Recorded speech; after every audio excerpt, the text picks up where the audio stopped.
Hi guys, good evening. हमारे तरफ शाम हो चुका है, आपके इधर जो भी हो उस हिसाब से सेटल कर लीजिएगा। हम लोग आज डायरेक्टली बात करेंगे इन्वायरमेंट के बारे में। तो ये जो सीरीज चलेगा ये 7-8 लेक्चर का चलेगा, प्लस माइनस 1 लेक्चर। इसमें हम लोग क्या करेंगे, एग्जाम ओरिएंटेड इन्वायरमेंट को ख़त्म करेंगे as fast as possible and as detail as possible. हम लोग इसमें ज़्यादा पढ़ेंगे और फिर हम लोग क्वेश्चन से बनाएंगे। यूपीएससी का जो प्रीवियस ईयर क्वेश्चन हम लोग पूरा कंप्लीट करेंगे और फिर एक बीपीएससी का भी टेस्ट सीरीज लगाएंगे ताकि आप लोग समझ में आए कि हाँ क्वेश्चंस इसमें से आते हैं। तो हम लोग शुरू करते हैं इन्वायरमेंट से। इन्वायरमेंट क्या होता है ना कि इन्वायरमेंट में बायोटिक कंपोनेंट्स, जैविक और अजैविक अबायोटिक कंपोनेंट्स का दोनों मिलते हैं, तो इसको इन्वायरमेंट कहेंगे। दोनों का जो सम्मेलन होता है और इंट्रैक्शन होता है उसको। अब हम लोग क्या करेंगे, बायोम को जानेंगे। हम लोग यहाँ पे बेसिकली क्या कर रहे हैं, शुरू में हम लोग ये सब बेसिक टर्म जो कोई भी किताब में मिल जाता है 11th-12th का या फिर 10th का, उसको कंप्लीट करेंगे। इसमें ज़्यादा टाइम लगाएंगे नहीं हम लोग। बायोम बायोलॉजिकल होम को कहते हैं, आप लोग सुने होंगे बायोम के बारे में, एक्वेटिक बायोम ये सब। फिर टुंड्रा रीजन, ये इंपॉर्टेंट है। टुंड्रा और ताइगा, जैसे बोरियल फॉरेस्ट सुने होंगे उसी ताइगा। तो क्या होता है कि मान लीजिए एक पहाड़ है या फिर ऑल्टीट्यूड बढ़ रहा है, तो ना आप नीचे देखते होंगे कोनीफेरस फॉरेस्ट होता है। यहाँ पे फॉरेस्ट है, एक लाइन के बाद क्या होता है ना कि ऊपर फिर पेड़ पौधा खत्म हो जाता है, वनस्पति और जीव आपको नहीं दिखते हैं, मतलब पौधा वौधा। तो जिस लाइन के बाद ये नहीं दिखते उस लाइन को हम लोग कहते हैं ट्री लाइन। ट्री लाइन मतलब वो पॉइंट जिसके बाद वेजिटेशन खत्म हो जाता है। तो ट्री लाइन से पहले जहाँ पे वेजिटेशन होता है उसको हम लोग कहेंगे टुंड्रा रीजन, ये टाइगर रीजन, बोरियल, और ऊपर वाले का टुंड्रा कहेंगे। टुंड्रा में पौधे क्यों नहीं लगते हैं, ये भी क्वेश्चन आता है, ड्यू टू परमाफ्रॉस्ट। परमाफ्रॉस्ट क्या होता है, एक पतला लेयर ऑफ आइस रहता है जो जम जाता है। तो परमाफ्रॉस्ट का स्पेसिफिक डेफिनेशन होता है, कोई भी अगर बर्फ या बर्फ का सीट 2 साल या 2 साल से ज़्यादा जमा हो रहे तो उसको परमाफ्रॉस्ट कहेंगे। अब हम लोग यहाँ पे एक और टर्म देखेंगे, जीरोफाइटिक। जीरोफाइटिक जो है वो ड्राउट टॉलरेंट प्लांट्स होते हैं। जीरोफाइटिक प्लांट्स जो ड्राउट टॉलरेंट है, जो सूखा को झेल सकते हैं। फिर उसी तरह एपीफाइट। एपीफाइट क्या होता है, plants grow on another plant harmlessly in commensalism. बोले तो कि एक प्लांट है उसी में से एक और प्लांट उग गया है, मतलब वो उसको एक प्रोटेक्शन और एक होम की तरह भी सर्विसेज प्रोवाइड कर रहा है और उसमें किसी का नुकसान नहीं हो रहा है। ठीक है। फिर है ट्रॉपिकल डेसिडियस फॉरेस्ट, उष्णकटिबंधीय। इसका एग्जाम्पल्स याद रखना है, इसमें टीक आ जाता है, नीम आ जाता है, शीशम, साल, बम्बू, सैंडलवुड, खैर, मलबेरी। फिर ट्रॉपिकल रेन फॉरेस्ट, ये ट्रॉपिकल रेन फॉरेस्ट ही सदाबहार फॉरेस्ट है। इसमें आपको याद रखना महोगनी को, इबोनी को और डाइवुड को। ठीक है, हम लोग याद करते चलेंगे, बस एक बार आप देखते चलिए, फिर ये सब अपने आप याद हो जाएगा। 2 बार देखोगे अपने आप याद हो जाएगा। ठीक है। अब ये फिर से जीरोफाइटिक वर्ड आया। जीरोफाइटिक हम लोग ऊपर पढ़े थे, ड्राउट टॉलरेंट को कहा जाता है यहाँ पे। तो अब हम लोग देखेंगे, इसमें एग्जाम्पल एक है ड्वार्फ अकाकियास। ये एक प्लांट का नाम है ड्वार्फ अकाकियास, ये जीरोफाइटिक प्लांट है। इसमें क्या है, less than 25 centimetre of rainfall, इतना से मतलब 25 सेंटीमीटर एक बहुत मिनिमम, 25 मिलीमीटर होगा। 25 मिलीमीटर बहुत न्यूनतम बारिश होता है, इससे भी कम में ये सर्वाइव कर जाता है। 25 डिग्री 30 डिग्री लैटीट्यूड में। तो ये लैटीट्यूड में इसलिए होता है क्योंकि यहाँ पे हाई प्रेशर होता है, हाई प्रेशर की वजह से यहाँ पे डेजर्ट क्रिएट हो जाते हैं, ये तो पता ही है और भी डिस्कस करेंगे हम लोग। इसमें एग्जांपल में आ जाएगा यूकास, ओसियास, यूफोरियास, कैक्टी, एनुअल जर्मिनेट, ये सब प्लांट्स है कुछ। फिर हम लोग बात करते हैं ग्रासलैंड के बारे में। ग्रासलैंड क्या होता है ना, ये थोड़ा सा अच्छा टॉपिक है, मतलब कि इधर हो गया डेजर्ट, रेगिस्तान, ठीक है, यहाँ पे हो गया जंगल, फॉरेस्ट। तो ऐसा तो नहीं है भाई कि आप एक जगह से जा रहे हो अचानक से फॉरेस्ट खत्म होता है, अचानक से रेगिस्तान चालू हो जाता है, ऐसा नहीं होता है भाई। होगा क्या कि ट्रांजिशन होगा, धीरे धीरे पेड़ पौधे छोटे छोटे श्रब्स में टूटेंगे, फिर धीरे धीरे और छोटा होगा, फिर धीरे धीरे रेत आ जाएगा। ये जो ट्रांजिशन फेज है ना, इसको हम लोग कहेंगे ग्रासलैंड। ठीक है, दिस इज ग्रासलैंड। अब ग्रासलैंड क्या है कि ट्रॉपिकल ग्रासलैंड, अगर ट्रॉपिकल पता होना चाहिए ट्रॉपिक क्या होता है। ये अर्थ इक्वेटर है, 23.5 इधर, 23.5 इधर, ये ट्रॉपिकल एरिया। इसके बाद टेम्परेट हो जाता है 66.5 तक। तो अगर ट्रॉपिकल रीजन में अगर वो आ जाता है, ट्रॉपिकल एरिया के बीच में आ जाता है ग्रासलैंड, तो उसको हम लोग कहेंगे ट्रॉपिकल ग्रासलैंड, उसको सवाना टाइप भी कहते हैं। अब ट्रॉपिकल टाइप ग्रासलैंड में हम लोग के पास दो चार नाम हैं। एक है साउथ अमेरिका में, जनरली हम लोग देखेंगे साउथ अमेरिका में तीन है। एक है सेराडो, ये ब्राज़ील में है। सेराडो ब्राज़ील में है। फिर लानोस, ये कोलंबिया और वेनेजुएला में है। मतलब अगर साउथ अमेरिका का मैप कुछ ऐसा दिखता है, ये सेराडो जो है वो ये इस तरफ आएगा, लानोस जो है वो इस तरफ आएगा, कोलंबिया और वेनेजुएला की तरफ। फिर कैंपाओस आएगा, ये ब्राज़ील में है ये भी। फिर अफ्रीकन सवाना और ऑस्ट्रेलियन सवाना। ये तो फिर सवाना नाम से ही हो जा रहा है कि भाई ये सवाना है। सवाना बोले तो ट्रॉपिकल ग्रासलैंड, एक अफ्रीका में पाया जाता है, एक ऑस्ट्रेलिया में पाया जाता है। और याद क्या रखना है, सेराडो, लानोस और कैंपोस। कैंप करने गया सेराडो, पबजी में गाड़ी है मिराडो, गोल्डन मिराडो जो है वैसे याद रख लो यार। Campos, मिराडो, Llanos. फिर टेम्परेट, टेम्परेट में क्या है ना कि ठंडा वाले रीजन में, और टेम्परेट ग्रासलैंड में ग्रीनरीज ऑफ द वर्ल्ड भी कहा जाता है, क्योंकि यहाँ पे ना वीट की खेती होती है। और वीट की खेती कहाँ होती है पता है आपको? यूक्रेन को बाद, यूक्रेन हो गया, रशिया हो गया, ये सब एरिया में ज़्यादा होता है। तो जैसे यूरेशिया, यूरेशिया के स्टेपीज़, यूरेशिया बोले तो यूरोप और एशिया जो यूक्रेन एरिया और इधर स्टेपीज़ है। अफ्रीका में वेल्स है। साउथ अमेरिका में एक पैम्पाज है, हम लोग यहाँ पैम्पाज नहीं पढ़े थे। पैम्पाज जो है वो एक टेम्परेट ग्रासलैंड है, वो थोड़ा सा और नीचे चला जाएगा। ऑस्ट्रेलिया में डाउन्स, हंगरी में पुस्ताज और न्यूजीलैंड में कैंटरबरी, और यूएस में पेरीज। हम लोग को दो चीज़ कर सकते हैं, या तो आप बस इधर छोटा सा नाम है सिराडो, लानोस, कैंपोस, इतना याद रखिए। इसके बाद जो भी आएगा वो आपका टेम्परेट में होगा, ठीक है? ऐसे पढ़ेंगे हम लोग। अब हम लोग पढ़ेंगे एक्वेटिक इकोसिस्टम, पानी वाला जो सिस्टम है उसमें भी दो आ जाता है, एक हो जाता है फ्रेश वाटर और एक होता है मरीन एक्वेटिक, ठीक है? मतलब फ्रेश वाटर मतलब जो नॉर्मल पानी में रहते हैं, मीठा पानी में जो सिस्टम है, और एक मरीन एक्वेटिक जो है जो कि खारे पानी का है। अब इसमें एक डायग्राम है, यहाँ पे इससे क्वेश्चंस बनते हैं। ये मान लीजिए नदी है या समुद्र है, नदी है या फिर कोई भी तालाब है या समुद्र जो भी है। अब इसमें क्या है ना कि सबसे पहले हम लोग डिवाइड करेंगे इसको दो पार्ट में, यहाँ से। अभी कुछ नहीं देखना, ऐसा मानना है सब कुछ क्लियर है, आप बस इस लाइन को जानते हैं। हम लोग एक लाइन यहाँ डिवाइड करेंगे। आप लोगों को पता होगा कि लाइट आता है, जहाँ तक लाइट आता है उसको हम लोग कहेंगे फोटिक जोन। लाइट जहाँ नहीं जा पाता उसको कहेंगे अफोटिक जोन। फिर लिटोरल, जहाँ तक ये थोड़ा सा सेल्फ आता है, जहाँ तक आप नहीं चल के जा पाते हो, वहाँ तक को करें लिटोरल जोन, दोनों तरफ होंगे वो। और बीच में आ जाएगा लिमिनेटिक। और लिमिनेटिक जो है वो बीच का जो गहरा पानी के एरिया है, वहीं पे फाइटोप्लैंक्टन्स और जू प्लैंक्टन्स रहते हैं। फाइटोप्लैंक्टन्स बोले तो पानी के घास, जू प्लैंक्टन बोले तो पानी के हर्बीवोर्स, वो लोग खाते हैं उसको, फिर वहाँ से फिर वो डायटम्स बनते हैं, फिर वो लोग मछली खाता है, वैसा वैसा। नेराइटिक जोन ओशियंस के कैटेगरी में बोला जाता है। नेराइटिक जोन 200 मीटर तक रहता है, और यहीं पे होता है कोरल्स। कोरल जो रीफ होता है, कोरल ग्रो करते हैं यही नेराइटिक जोन में। ज़्यादा गहरा होता नहीं है, लेकिन 200 मीटर तक रहता है समुद्र के तट से। और बीच वाले को ओशनिक जोन कहेंगे।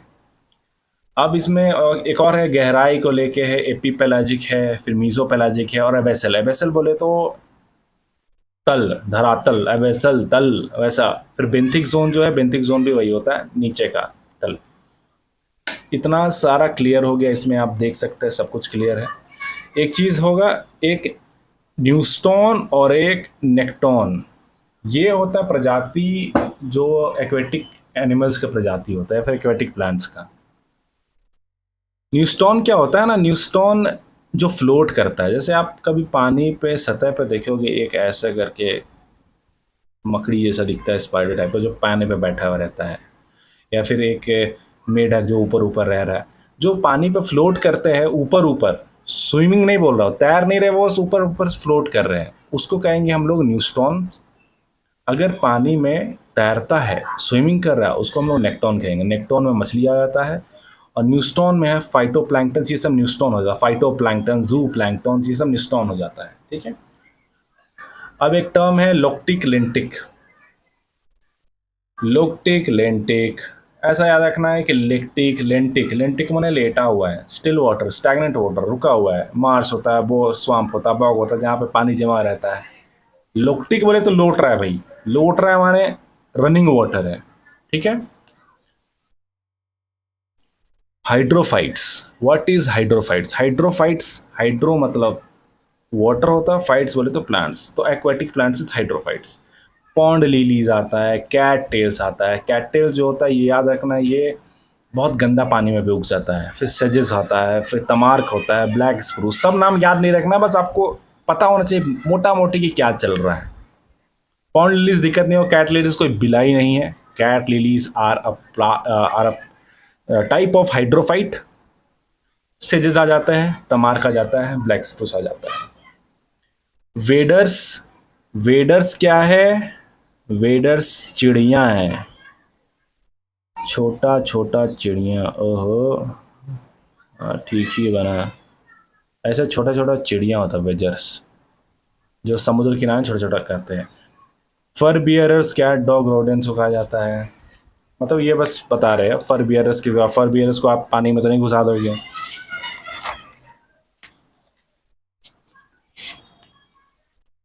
अब ऐसा है ना कि जैसे प्लांट्स खाना बनाते हैं, उसी तरीके से ना समुद्र में या फिर पानी में भी खाना बनाने के लिए कुछ रहता है।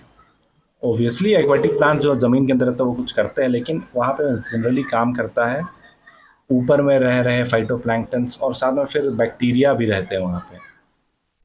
अब क्या कहते हैं, कुछ बैक्टीरिया ना फोटोसिंथेसिस करते हैं, बोले तो सनलाइट लेते हैं और फिर वो खाना बनाते हैं।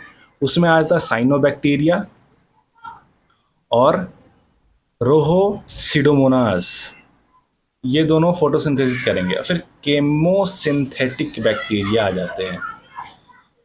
देखिए फोटिक जोन, अभी पहले पढ़े थे, फोटिक मतलब जहाँ लाइट रहता है, लाइट जहाँ पर रहता है वहाँ पे फोटोसिंथेटिक बैक्टीरिया रहता है। साइनो बैक्टीरिया जो ब्लू ग्रीन एल्गे भी कहते हैं इसको, ब्लू ग्रीन एल्गे, और रोहोसिडोमोनास नाइट्रोजन फिक्सेशन का भी काम करता है ये बैक्टीरिया। ये सब रहता है फोटोइक जोन में। अब फोटिक में जहाँ पर लाइट नहीं पहुँचेगा वहाँ तो फोटोसिंथेसिस होगा नहीं, तो वहाँ पे फिर होगा केमोसिंथेटिक बैक्टीरिया। वो नाइट्रोबैक्टर हो गया, फिर नाइट्रोसोमोनास हो गया है, दोनों फिर वही नाइट्रोजन फिक्सेशन हुए होते हैं बैक्टीरियाज। तो ऐसे याद रखना है, साइनोबैक्टीरिया और रोहोसुडोमोनास ये सब फोटिक है, फोटोसिंथेसिस करते हैं। लेकिन केमोसिंथेटिक जो होता है, ये वर्ड भी याद रखना, ये भी आ सकता है एग्जाम में, ये नाइट्रोसोमोनास का काम है। अब हम लोग बात करेंगे कोरल्स के बारे में। फ्रेश माइंड, फ्रेश है, क्लियर है, पहले का समझ में आ चुका है? कोई दिक्कत होगा you can ask in the comments कभी भी। अब ये कोरल्स में क्या है सीन है ना, कोरल्स पढ़ने से पहले आपको समझना होगा कोरल्स होता क्या है। फोटो वीडियो देखे होंगे, पानी के अंदर कुछ रंग बिरंगे पौधे होते हैं जो ऐसे से हिल रहे होते हैं, वो एक्चुअली पौधा नहीं होता, वो एक जीव होता है। That is living an organism, वो एक जगह फिक्स रहता है। उसमें क्या होता है ना कि एक पहले तो स्केलेटन होता है, ये भी काम का होता है। ये जो है इसको कहेंगे हम लोग, एक मिनट, यही है कोरल रीफ। अब इसमें क्या होता है ना, एक कोरल पॉलिप आता है, कोरल पॉलिप, इसमें छोटा छोटा ऐसे ऐसे करके वो बन खांचा सांचा बना हुआ रहेगा, और इसमें फिर आके बैठेगा एल्गेई। एल्गेई इसमें आके बैठेगा भाई साहब आराम से, इसको सुजेंथली एल्गेई बैठता है, बहुत सारा एल्गेई होता है। तो यहाँ पे चल क्या रहा है ना, एक साफ साफ सिम्बायोटिक रिलेशनशिप दिख रहा है, बोले तो कि दोनों आपस में मिलके चल रहे हैं। ये जो ऑर्गेनिज्म है ये क्या कर रहा है, एक स्केलेटन प्रोवाइड कर रहा है, आपको रहने का जगह दे रहा है, और एल्गे इसमें आके बैठ रहे हैं।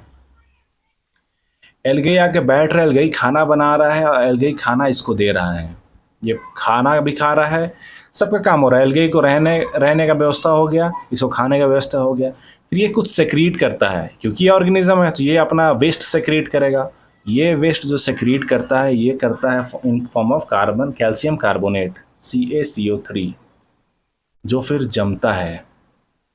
और ये जितना जमेगा यही होता है कोरल रीफ।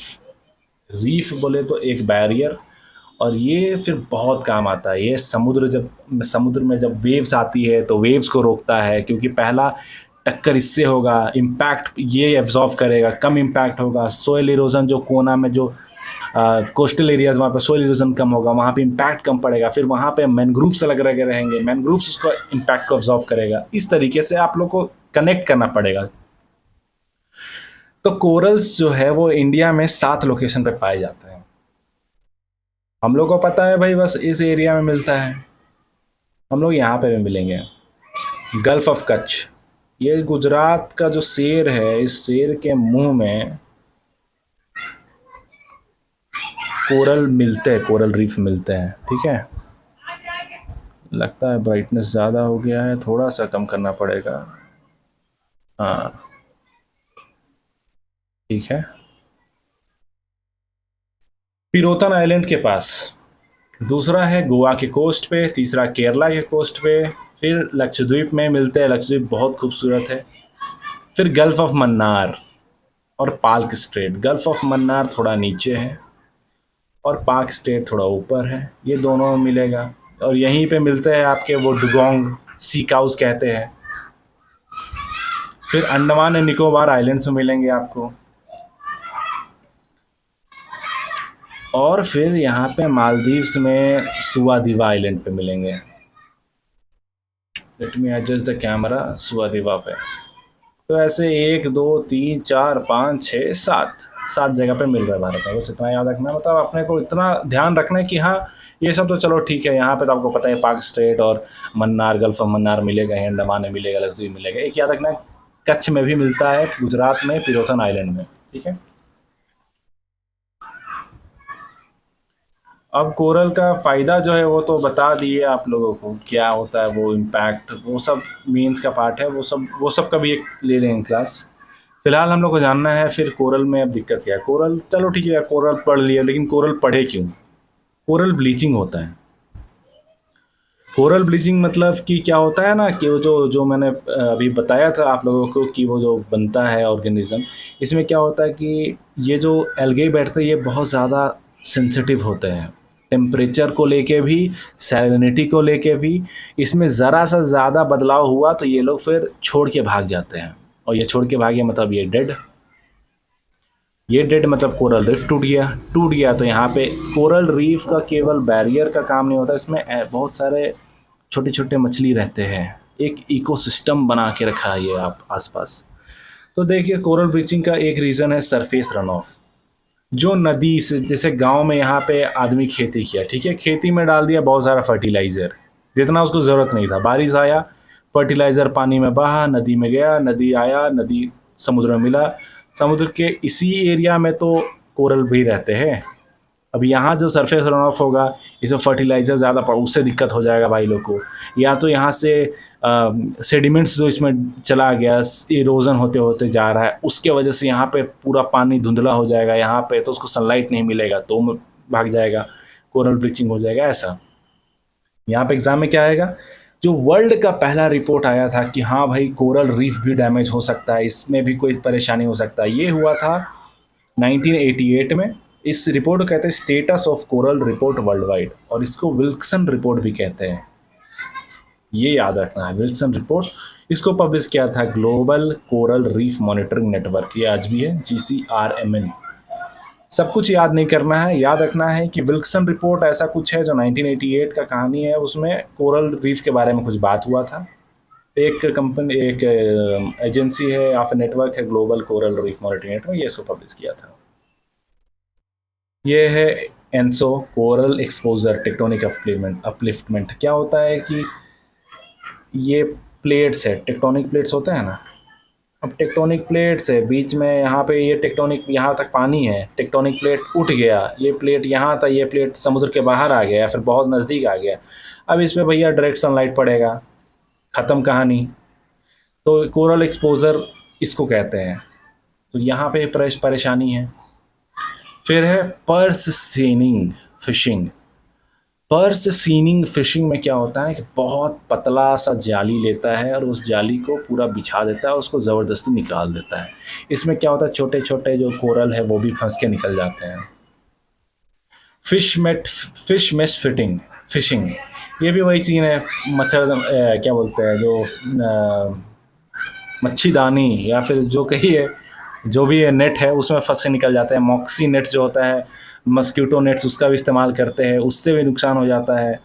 साइनाइड ब्लास्टिंग, ये क्या करते हैं, साइनाइड ब्लास्टिंग में कोरल के पास जाते हैं मछली पकड़ने, उसमें एक साइनाइड यूज़ करते हैं गैस, और उससे एक गैस निकलता है जिससे फिर मछली बाहर आ जाता है। लेकिन मछली बाहर आता है, मछली पकड़ लेते हैं साथ में, लेकिन कोरल डैमेज हो जाता है, कोरल भी मर जाता है। फिर मैनग्रोव चेक सेडिमेंट्स, मैनग्रोव्स अगर आप काटिएगा, मैंने बताया था कि यहाँ पे मैनग्रोव कोस्ट के पास मैनग्रोव रहता है। मैनग्रोव सेकेंड वेव को एब्जॉर्व करता है, सेकेंड वॉल होता है, पहला वॉल रीफ होता है। इधर से अगर जाएगा, अगर आप रिवर आए तो रिवर पहले मैनग्रोव में क्या करें, जितना भी सेडिमेंट्स लाया उसको मैनग्रोव रोक के रखेगा अपने जड़ से। अगर मैनग्रोव आप काट दोगे तो ये फिर चला जाएगा अंदर, सेडिमेंट्स पानी को कर देगा धुंधला, या फिर सेडिमेंट्स जाके बैठ जाएगा जो फिर फोटोसिंथेसिस नहीं हो पाएगा, फिर वो कहानी शुरू हो गया। फिर ड्रेजिंग ऑफ बोट पैसेज, क्या होता है कि समुद्र की गहराई कम हो जाता है, वहाँ पे फिर एक बोट लेके फिर से वो जगह को खोदते हैं, तो उससे फिर वो सेडिमेंट्स इधर उधर हो जाता है, फिर उसके वजह से प्रॉब्लम होता है। स्नॉर्केलिंग क्या होता है, वो ऐसा व्यक्ति जाता है मास्क पहन के, एक ये लेके, इसको स्नॉर्केलिंग कहते हैं। बस याद रखना स्नॉर्केलिंग क्या होता है, क्या है। अब कोरल रीफ्स में कुछ इनिशिएटिव्स पढ़ना बहुत ज़रूरी है, एग्जाम्स में आते हैं। इक्री, सबसे पहला इक्री, इंटरनेशनल कोरल रीफ इनिशिएटिव, 1944 में ये बना, मतलब भारत आज़ाद नहीं होता उसी समय। भारत अब इसका हालांकि पार्ट है। 8 कंट्रीज़ में आते हैं जहाँ जहाँ पे मिलते हैं coral reef. Australia, Philippines, Japan, ये एक तरफ हो गया, ठीक है। ऑस्ट्रेलिया, फिलीपींस, जापान, यूएसए आ जाएगा, फिर जमाइका आ जाएगा, यूनाइटेड किंगडम, फ्रांस, स्वीडन। एक बार में याद नहीं होगा, बस देखते रहना है। ये फाउंडर्स थे, अब इंडिया भी आ चुका है।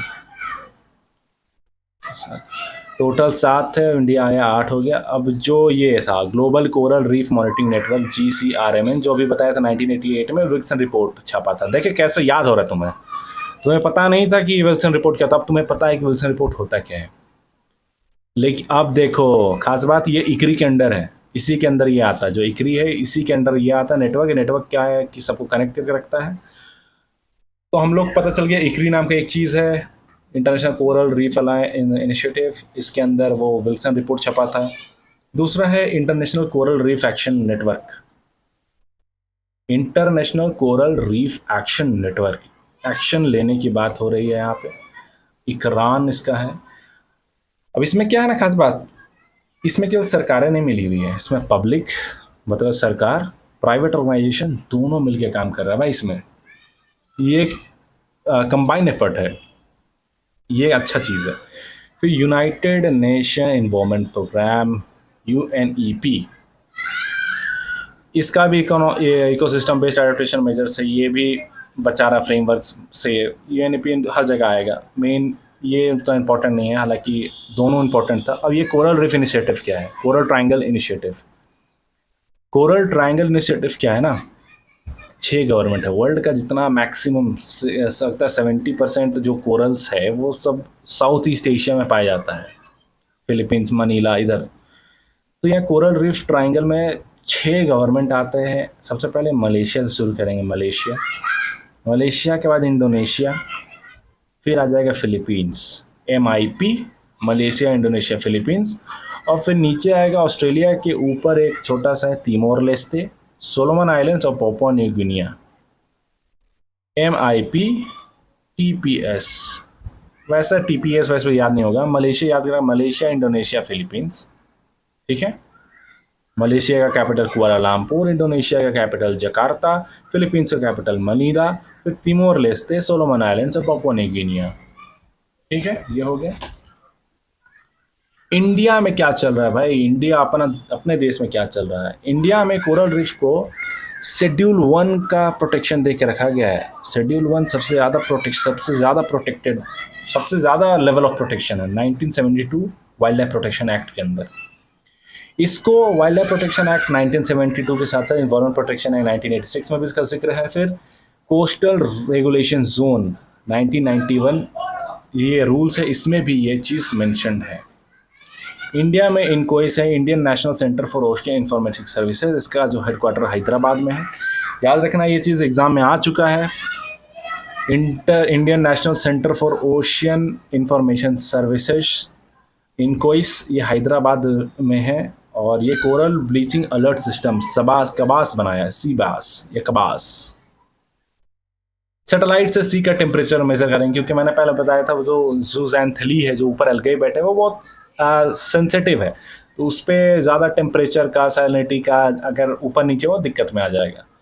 फिर एक है national coral reef research centre, port Blair Andaman Nicobar में एक रिसर्च सेंटर भी बना दिया गया है कोरल रीफ्स को लेके, national coral reef research centre. तो याद ऐसे रखना है ना कि एक अच्छा चलो एक इनकोइस एक बहुत बड़ा national Centre for Ocean information है, मतलब बहुत बड़ा चीज़ है वो हैदराबाद में, वो भी देखते हैं कोरल का ब्लीचिंग अलर्ट सिस्टम बना रखा है। फिर एक है आपका नेशनल एक रिसर्च सेंटर कोरल रीफ को लेके, वो पोर्ट ब्लेयर में है।